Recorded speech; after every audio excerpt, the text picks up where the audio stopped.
calorie is a calorie, right? I think we need to just bring this back down into just the scientific term of what it is, and then we can break down why people think they're different. So a calorie is just the energy it takes to raise 1 gram of water by 1 degree Celsius.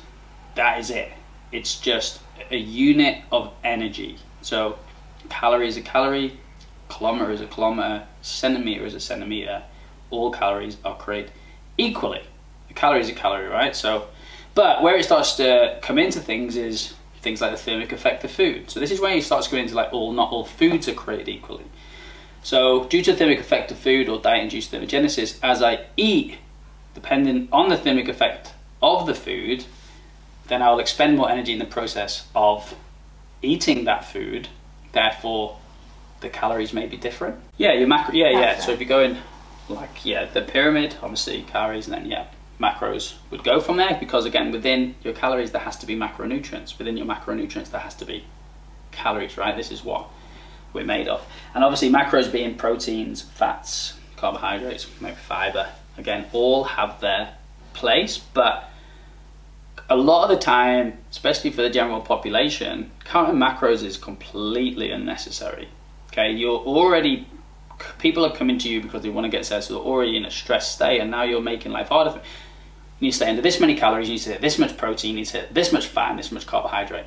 That is a bloody difficult thing to figure out and do to get on the money, right? It's like, oh, I've gone 10 grams over my fat and my protein. It's like, that's the worst thing ever. It's like, no, it's not. The refeed is something that, again, will replenish glycogen. Okay, so our body can then be fueled for training.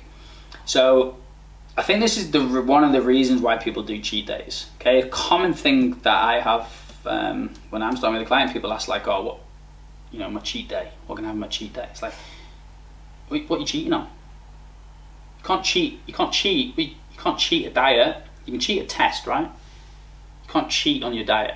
Okay, you're not gonna get a divorce or anything, right, for just having a burger instead of something else. Okay, there's nothing to do with this. There's no such thing as cheat days. But you have people like The Rock, right? Everyone follows The Rock, right?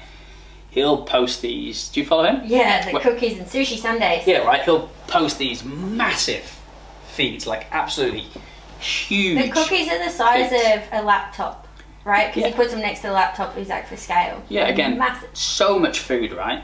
He has so much food on these days, but I'm going to say he eats a lot of food anyway. This is the day that he just has this massive so-called cheat day, but most of that is just making sure he's hitting a higher amount of calories, making sure he's replenishing everything that he's doing, but also from a psychological aspect of it, right? He knows once per week he has this day where he can just eat whatever he wants, which is a huge amount.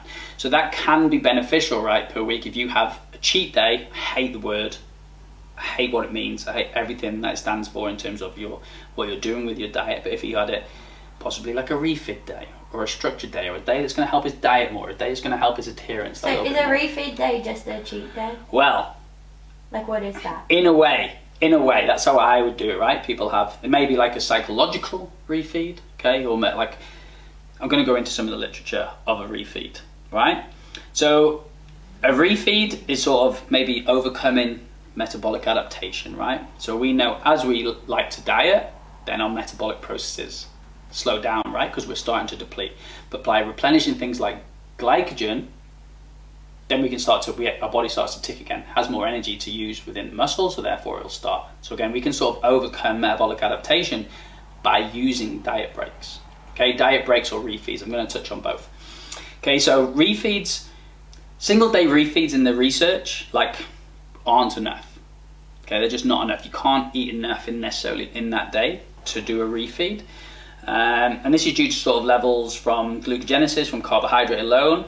You should probably keep fat levels that little bit lower, as I said, to save sort of overeating and actually gaining weight, because the part of these cheat days or these refeed days aren't to gain fat, it's to replenish glycogen. Weight's going to increase, body fat is not going to increase.